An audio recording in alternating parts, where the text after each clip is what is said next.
Boom, just like that, live around the world.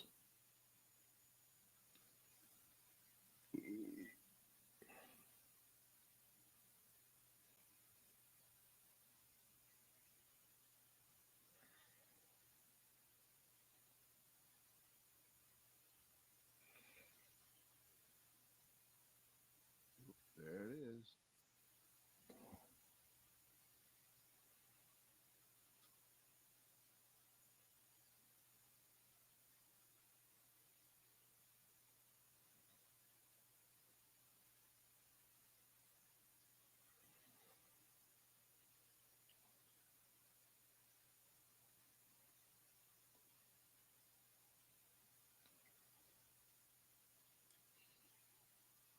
Uh, I think we're in business.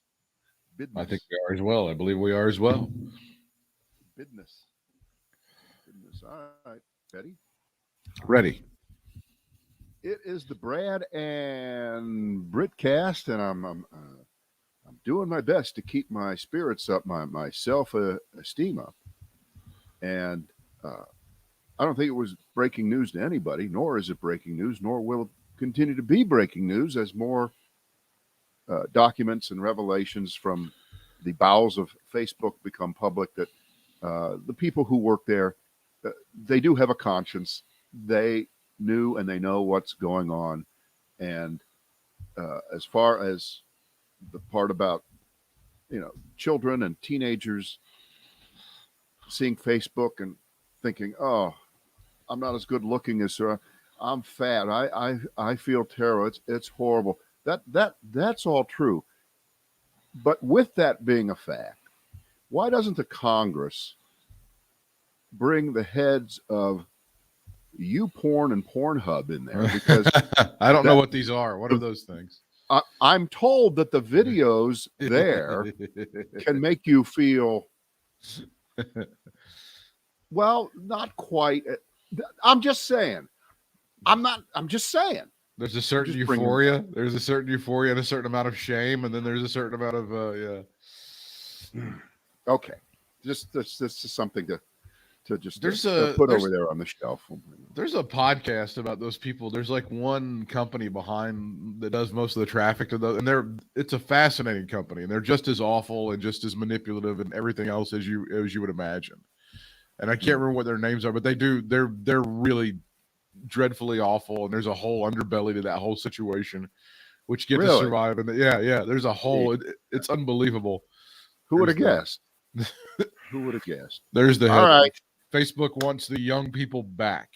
That's Yeah. the headline from the New York Times. They Okay. want the young people Well, we back wish them well. so they can shame them and drive them to suicide once again. Good job, Facebook. Keep on rocking. Right. There you go. Nicely done. Now, I have to give myself some credit here because I do believe on this Brad and Britt cast, not just a few weeks ago, but a long time ago when Facebook would come into the news and drop out of the news, come back, for all these reasons. But now it's in black and white.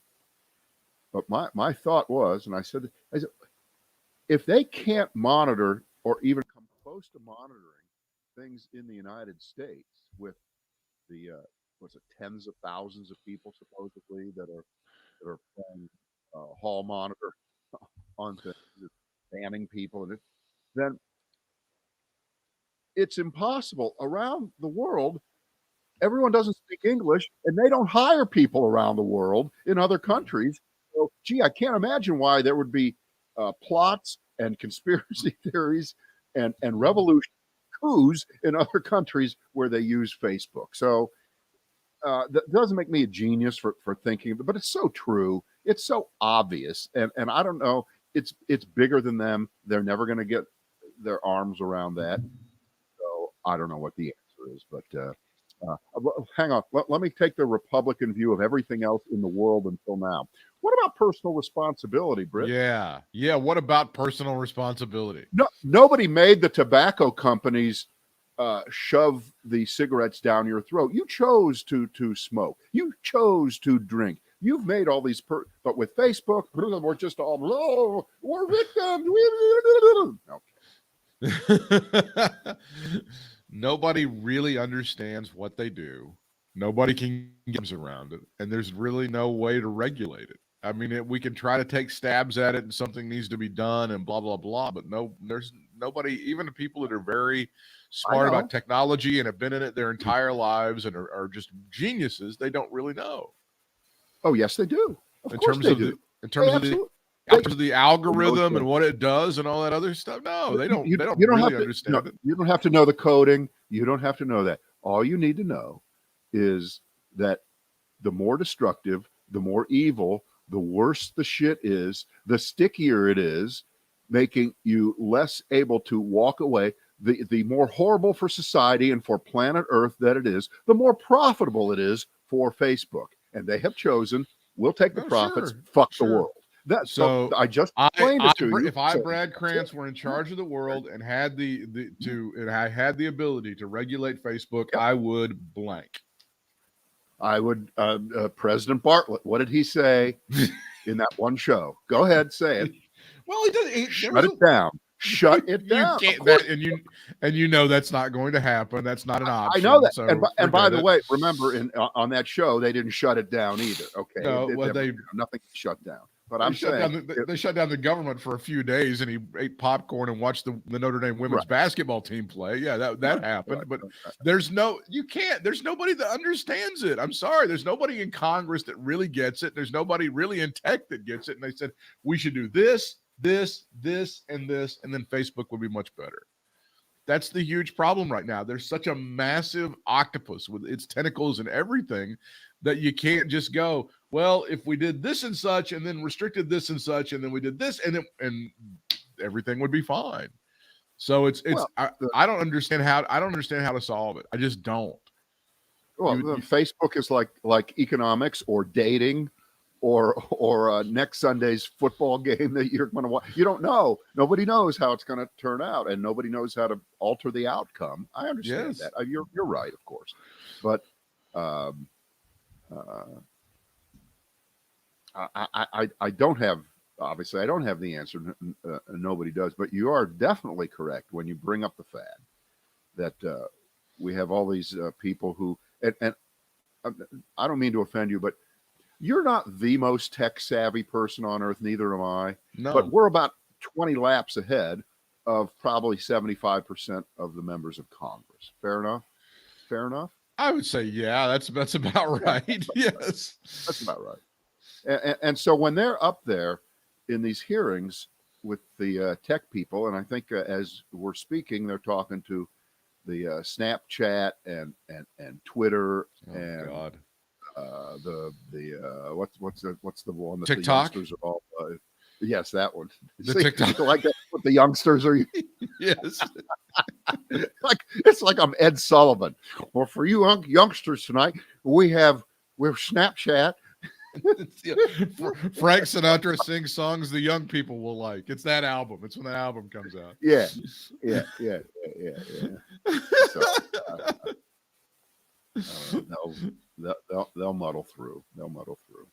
Yeah, and they'll continue to pretty much do exactly what they've done, and they'll continue to do good things and a lot of bad things apparently. And they've got a lot of internal memos showing that they're a pretty evil. They're a pretty evil company, aren't they? Right, but here's one problem though. When it's defended, people, think of all the folks in your life that you've been able to reconnect with through Facebook that you lost track and blah, and the pictures that you get to show you. It's as if before Facebook, nobody ever saw a picture of a member of their family. It just didn't happen. People didn't share pictures, but just because it's instantaneous doesn't mean it's better. And we found out that's really true. It's not that great, and I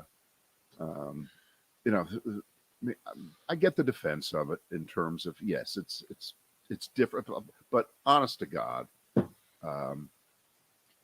and as you know, I have to mention, I did cut my holdings by 50% 2 weeks ago, which right now look fairly smart. What a moral stand you took, and it was based on some slight morals that you were having. You didn't want all the way out. You just wanted a little bit out, and you didn't feel good about it. No, not all the way out, and I'm still losing money, but so what? I can go find it out on the street. It doesn't matter. All it. right, enough on Facebook. You want to play pick the thing here? Go for it. Give me my By choices. the way, sounds disgusting. Pick the thing. Yeah, I don't like that at all. I want to go back to Pornhub now. Yeah. All right. Batshit crazy in Florida, and it's not Ron DeSantis. Wow. Virginia is for lovers of democracy, or Virginia is for lovers of Trumpism. Or this could actually make you love Alec Baldwin. Oh, boy. Let's go to Virginia, where that governor's race is going to, again, be a bellwether, as they say every single time that there is a Virginia governor's race. And we don't know if Trumpism will reign supreme or perhaps Donald Trump has been washed from the hair of America, Brad. Go ahead with our Virginia story. Here we go. University of Virginia polling this. And right now, and does this sound familiar? Youngkin, the Republican, the fraud, the liar, the bullshit artist, the Trump guy who pretends he's not the Trump guy, one of the worst human beings I've seen run for public office in a while. In other words, about 6 months since the last Republicans were running for major. He's just horrible. Well, wait a minute now. Help me out. What makes this guy like way worse? I haven't been following the race. I know he's terrible. I know he embraces Trump. I know Trump won't go up there to actually campaign for him because the guy's smart enough to know that. But what makes this guy so dreadful? Just because he is. You realize what the main, all Republicans ever do now is sit and wait for the Democrat to say anything that they can pull 5 words out of context, right, and then use as a battering ram. And the one this time around with Terry McAuliffe has to do with him saying that parents shouldn't be telling schools exactly what they should teach. Okay. Right. And that's turned into, right. You know what I'm talking about here. And of course he didn't really say it that way. It's bullshit. It's total bullshit. It's just bullshit. But here's the polling right now going into the last weekend here. Tell me if this sounds familiar. Youngkin, the Republican, leads among white people 56-38, an 18-point lead among white people. But among women, Terry McAuliffe, 59-33, 15 points. And among men, 58-32 for Youngkin. So it's, men, and the whiter you get as a male, the dumber you are, and the more likely you are to continue to fall for Republican bullshit. It's all across the country, and this time the margins are way too close for comfort, especially in a state where Donald Trump got his ass kicked by Joe Biden. I believe it was 8 or 10 points, right? Just 10 months ago. So it's also the tale. It's also the tale of the two Virginias. Northern Virginia being more blue, more liberal, more Democrat. Of course, Southern Virginia being less, somewhat more red, and all that stuff. No, you've got that going as well. The tale of the worst president in American history, Joe Biden.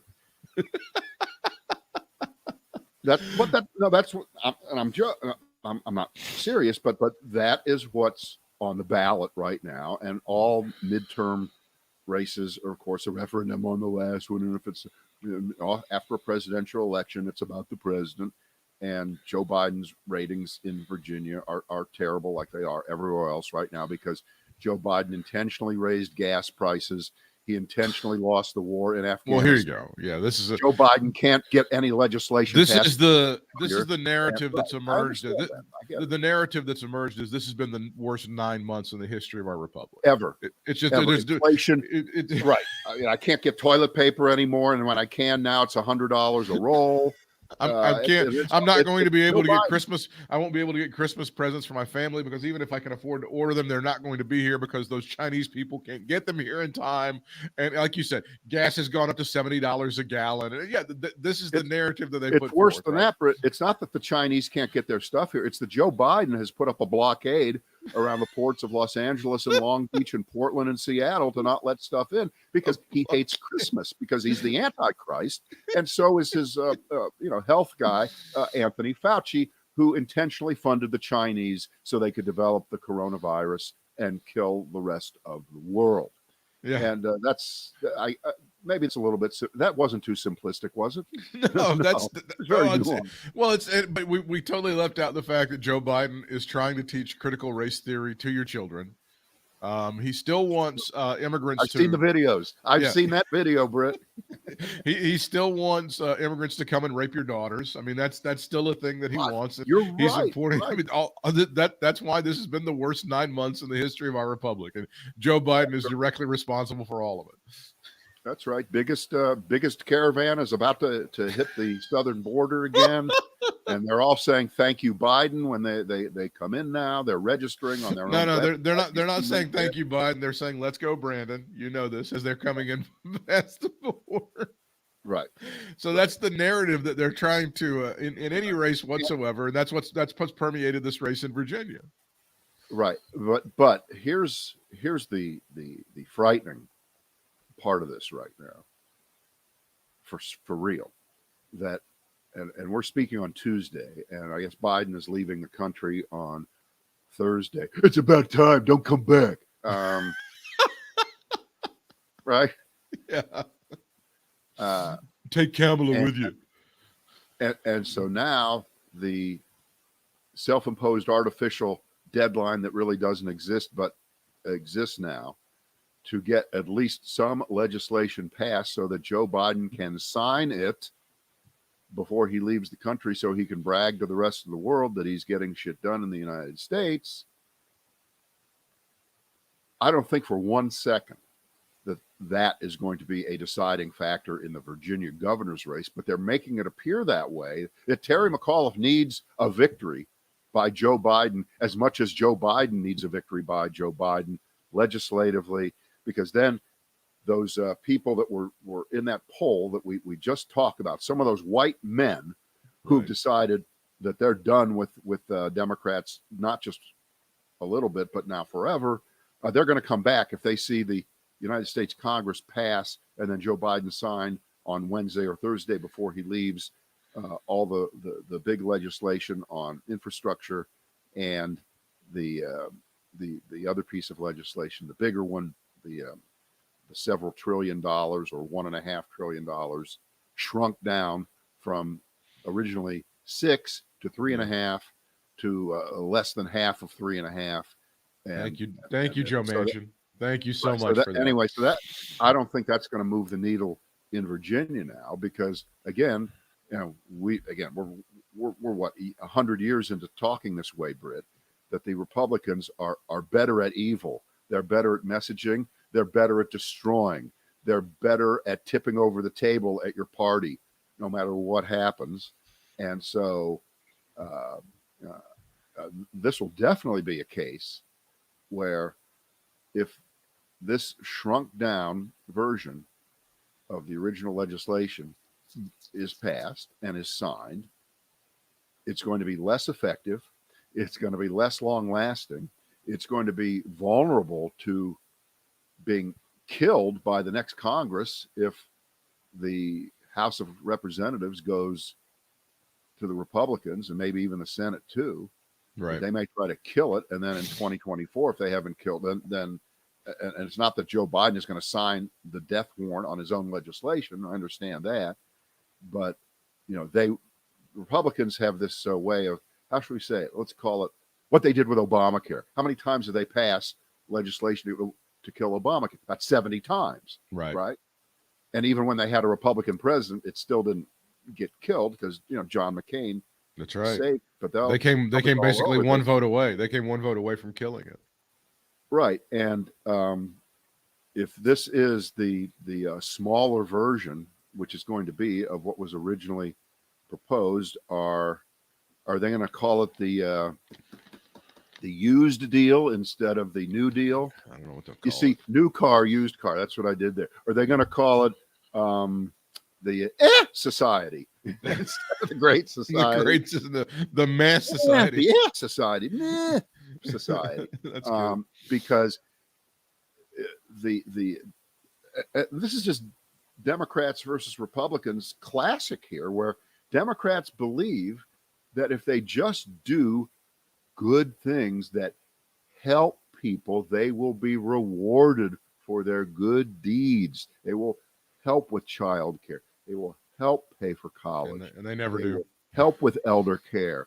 Everybody has these problems, and even people in Joe Manchin's state of West Virginia, they have these problems, maybe more so, and they will see the goodness of the legislation and reward Democrats at the polls going forward. And then the Republicans sit back there on their hands and say, no, no, no, no, this is too expensive and it's socialism. Who wins Right. that argument right now in the public mind, Britt? Only every time the Republicans. Only every single time. Right. Only 100% of the time do Right. Republicans win that argument. Right. And, look, if the legislation were to pass this week, do you think that some crappy road near your house is going to be repaved in the next 3 months because nice. the Democrats? It doesn't work that way. It'd be doesn't work that way. And I'm not saying that the Republicans have any kind of real point. No, but they never do. They never do. Their point is always that, again, it's always some social thing. And they always say that, oh, no, we're always all about jobs and about the economy and shit like that. Then it's always critical race theory and abortion and everything. And they roll out, they play the hits. And they play the hits better than anybody. I'm just afraid, and again, looking back over 240 some years of the United States, the amount of time that the Democrats have been trying to hammer out this deal is relatively short. It's just a couple of months. Yeah, but that doesn't matter, though. But that doesn't matter. No. It's, oh my God, they've dithered and they've they can't get along with each other. They just butt heads with each other. That's exactly what it is. And I'm sorry, but Joe Manchin and Kristen Sinema have played in. They played right into that narrative. You can't put them in charge. You're putting children in charge. They can't do, and they have all of their favorite things. And thank God that Joe Manchin stopped them from just getting their wish list. Thank God that he did that. It really doesn't mean anything. And he plays right into their hands. Republicans are so good at governing, as you know. Oh, they're so really awesome. good. Oh my God! You just put them in charge. What do you think about this one though? The billionaire tax. Now there's every poll that you look at says that there's a tremendous appetite in this country for taxing the wealthy, and that the wealthy have done pretty well. And you get a lot of input from people like Warren Buffett and others saying you can stop coddling the rich. You can actually tax them. And of course, Republicans, their major thing is you got to cut taxes on rich people, because if you do that, they're just going to create so many jobs so many times. And now we're floating the idea of a billionaire tax. What do you think about that? Well, you're all over the road in the way you're describing this, and here's Correct. why. You're just not being specific. And by the way, what's her name on MSNBC, Stephanie Rule, who should know better, fell into the same trap. Which is that this is not a billionaire tax on their income. Okay. Mark Zuckerberg does not have a high income every year. No. Jeff Bezos does not have a high income every year. Because they don't cut him a check every couple of weeks. That's not how those people work that way. So this is a wealth tax. This is truly the proposal is truly an attempt to get at the huge asset base of billionaires who are billionaires because of their stock holdings and the property that they may own and other things that appreciate over years and decades, and they remain untaxed. And then because of the tax system, they are allowed to, they hide it, they move it, and they pass it on. And this is an attempt to get to some of that before it gets away. I think it's a pretty tough road to hoe just from a technical standpoint, because there's just never been some kind of legislative tax thing that the richest people haven't been able to figure out a way around. And I don't know if they can come up with some kind of legitimate scheme. And what if you have a painting? What if you have a Picasso? You bought the Picasso for $50 million, and supposedly tomorrow, if you sold it, it would be worth $100 million. Are you supposed to be paying a tax on the appreciation that you have not realized yet because it's hanging on your wall? I don't know how they figure things like that out. I don't know. There's also like an IRA dodge that somehow that they've loopholed into that allows them to go ahead and just amass a lot of money in just like an IRA. And I think Elon Musk that's fuckface. No, that's fuckface Peter Thiel. That's He's the amazing. One look him up on that one. It's unbelievable what that son of a bitch did. Oh my God. And then, oh my God, it's amazing every time you talk about raising taxes or doing what you're talking about, and trying to get in these assets. The Republicans they frame it as, oh, these poor rich people, they're just there, they're just helpless, and you're going to raise taxes and you're going to take all this money out of the economy that could be used. It's as if rich people don't have armies of lawyers and accountants to hide the money and move it around and do all of that shit. And it's amazing. I'll tell you, this is, of course, a case of governing. Governing means making choices and setting priorities.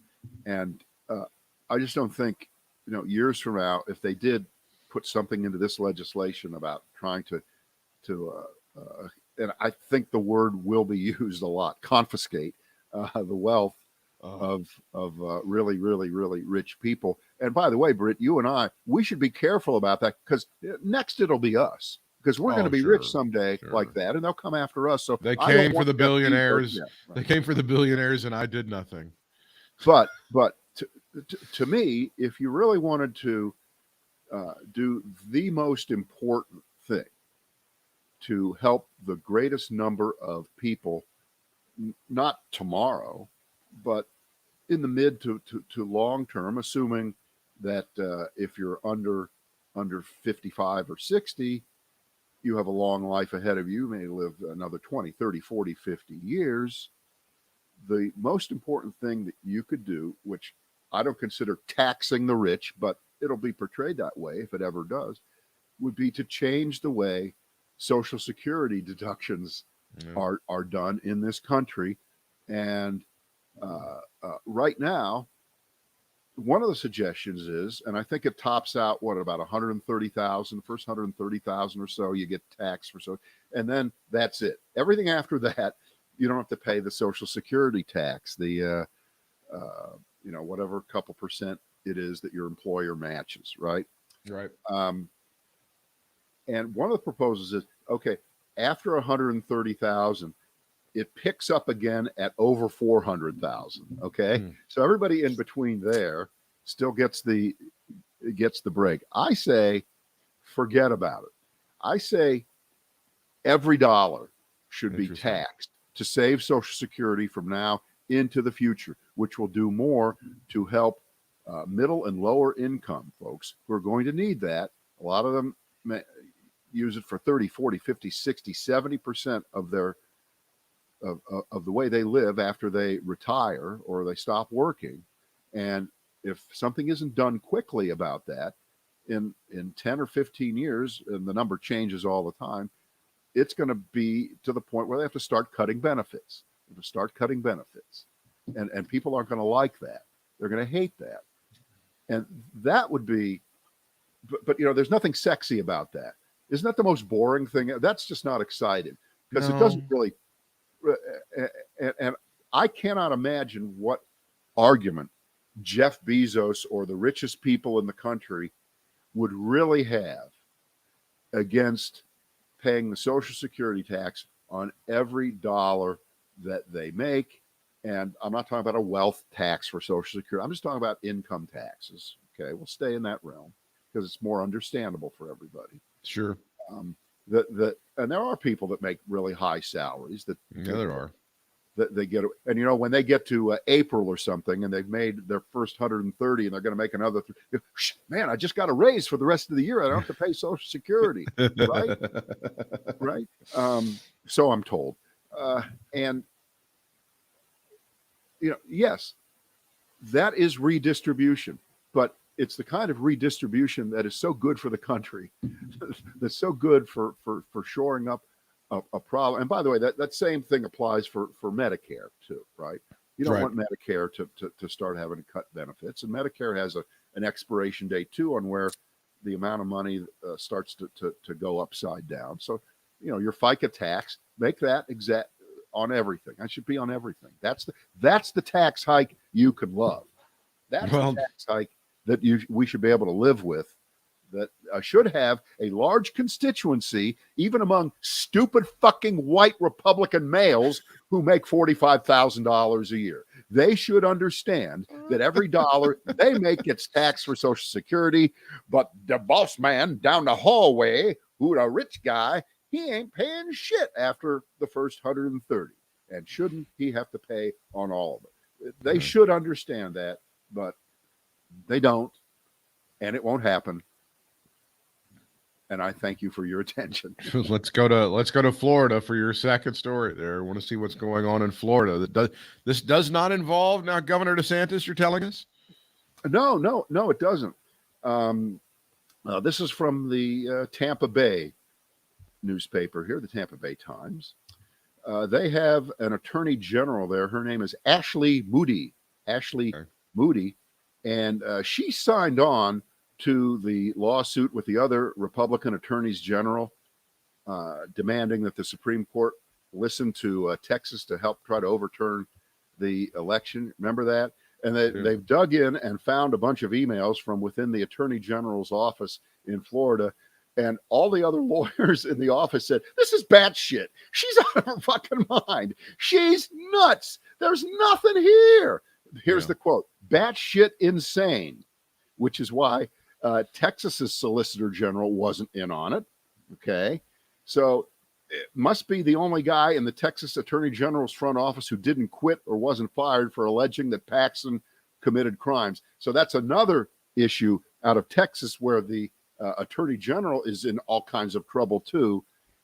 But we're just seeing the surface of these stories where you see Republicans who may not speak up publicly, but privately they know they're wrong. It's all over the country. Now, I don't know how that extends outward and helps protect the country, because that's the argument that some of these folks have made, who say, well, I can't quit. I have to stay in my job to protect the country against the person who will replace me, who will suck worse than I do. Right. So in the case of the Attorney General's office in Florida, all these underlings knew it was bullshit, but they had to go along with it because the Attorney General said, yeah, we're signing on to it. But if we're finding out now, it doesn't matter, does it? Because it's not just us, it's all of us who care about this country. We're all seeing in slow motion the blocks being put into place to the next time get it done.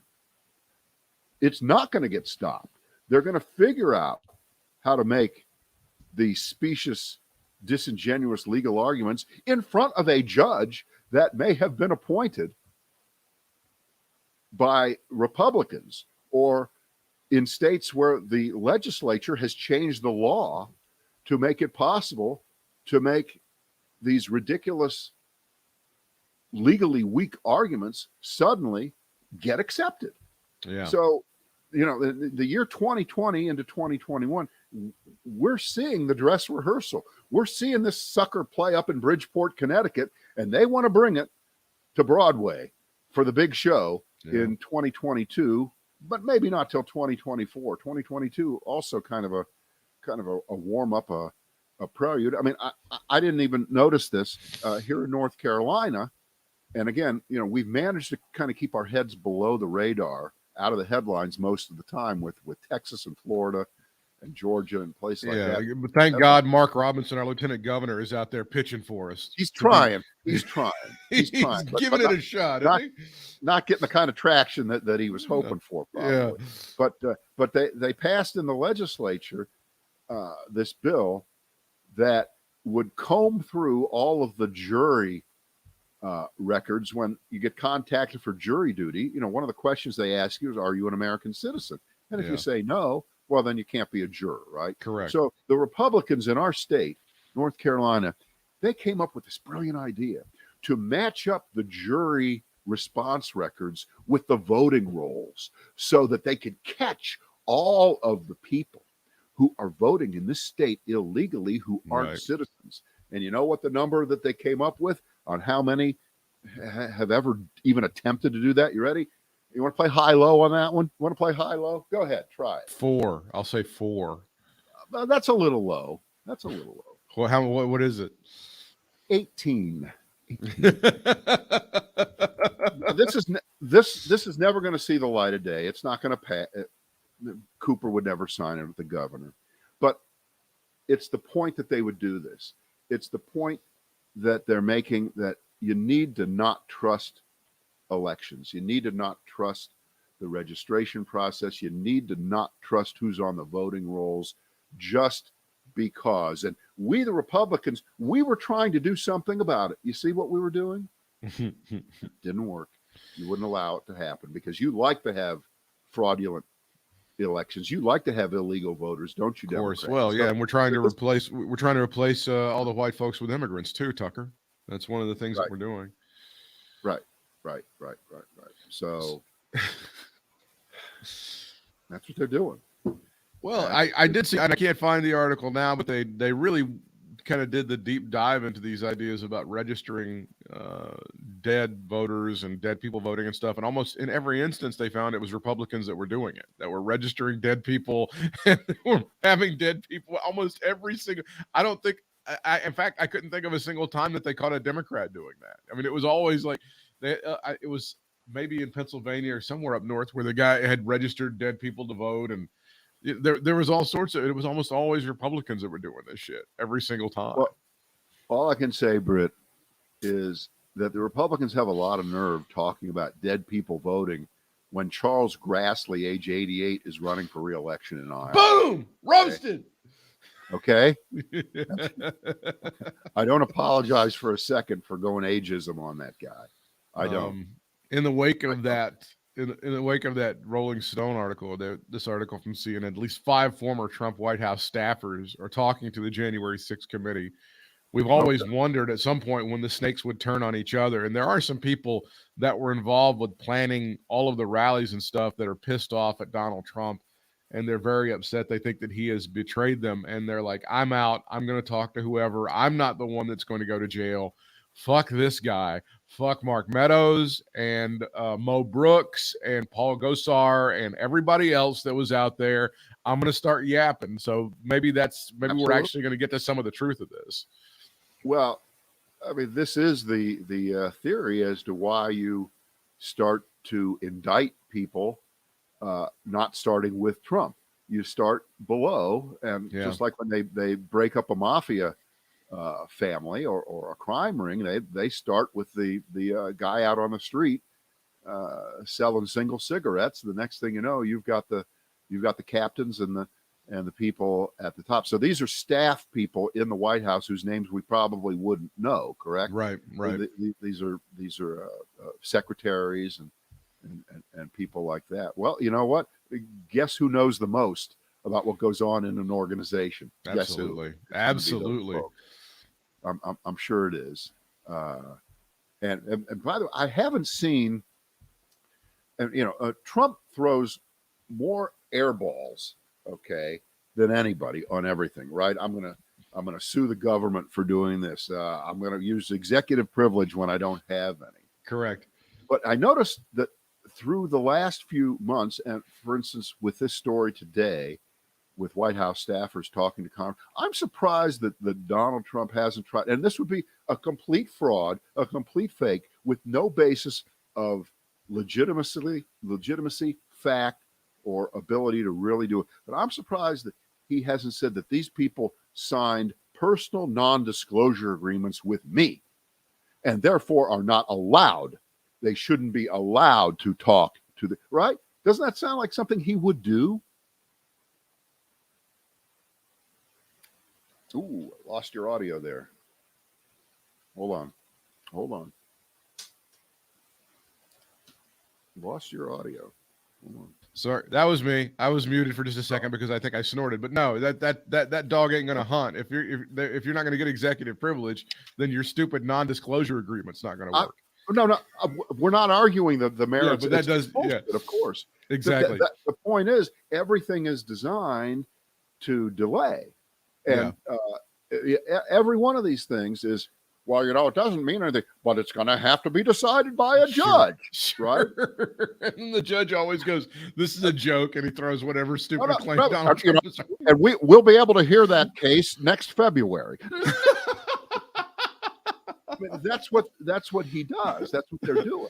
That's what all these people are doing. They're just trying to. They're not just trying to run out the clock. They're trying to break the clock, beat the clock, bury the clock, and pretend there is no clock. Well, there's simple. I mean, obviously, Democrats and Republicans can have disagreements about taxation and about this and that, and even some social issues. But there has to be a basic thing when you ask any Republican, boom, do you believe the election was stolen from Donald Trump in 2020? That's a yes or no question. Do you believe that fraudulent votes got Joe Biden into office and he was fraudulently elected as president of the United States? Well, that's the question you got to ask. That's where you're wrong. Oh, yeah. You think this is a yes or no question, but you see the answers that are given, as was the one that was given on Sunday on TV by retiring Senator Roy Blunt of Missouri. So keep in mind, Roy Blunt is not subject to being retaliated against electorally by anybody, including by Trump. And what was his answer to the question you just asked? Was the election free and fair in November of 2020 for president? See what his answer was? You ready? No. It is what it is. The election is what it was. What does that mean? That was his answer. What does that even mean? Of course, it means nothing. It means even at this point, this party and these people are so, I don't know if I want to use the word mentally ill, or so far down the hole that they can't find it within themselves to have one shred of decency and honesty in public. You think that Roy Blunt, when he's not on TV or is out with people that he knows that aren't going to blab on him, says, yeah, the 2020 election, it is what it is. He doesn't say that. But in public, he's afraid to say that, of course, Joe Biden was elected in a free and fair election. Of course it was. Can't say it. And he's not up for election. He's done. Yeah, he's through.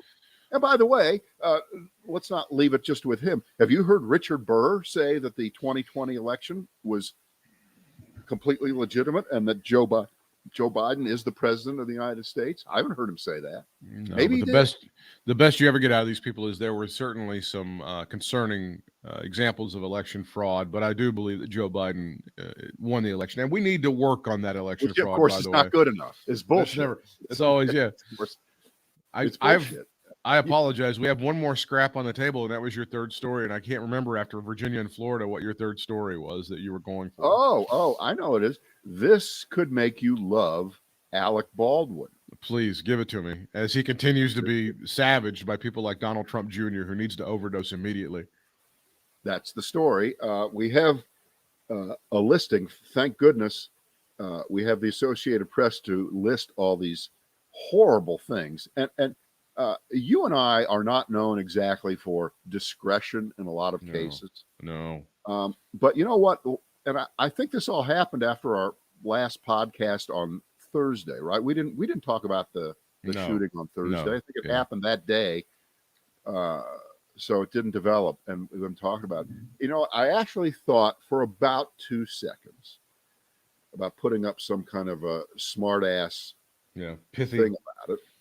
Pithy, yeah. And then I thought, you know what? Why don't I take my own advice for once and shut up until we know something? It worked. You didn't do it. Good job. I think it was pretty much the right thing, but I guess I'm in the minority of one as far as people who might do that. So here you go. We'll run through these. Donald Trump Jr. is selling $28 T-shirts on his website with the slogan, you ready? Guns don't kill people. Alec Baldwin kills people. That's hilarious. And then he's got photos you can buy. Maybe these are memes that have a picture of Baldwin that says, "Let's all watch Alec Baldwin blame the gun." Yeah. All right. Then we have another one from Trump Jr. I don't know whether this is a front page giant headline in New York Daily News. They're calling him the spawn of Hayton, which I like. Here's the comment from Donald Trump Jr. Screw all the sanctimony I'm seeing out there. If the shoe was on the other foot, Alex, Alex, Baldwin would literally be the first person peeing on everyone's grave trying to make a point. Fuck him. Right. Then we go up to Ohio, where I used to be from, but I'm no longer from Ohio. Right. I've written that out of my based on this guy, J.D. Vance. Again, this guy's a Thiel and Trump. Yeah, right? The hillbilly elegy author who's now running for the Senate from the state of Ohio. Right.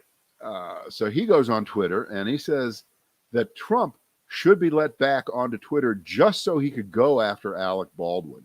Yeah, that's kind of taking it to a new level. That is of sycophant stuff. Yeah, because Alec Baldwin's great sin is that he imitated Donald Trump on Saturday Night Live. That's his great sin among these people. Of course, he made fun of Donald Trump.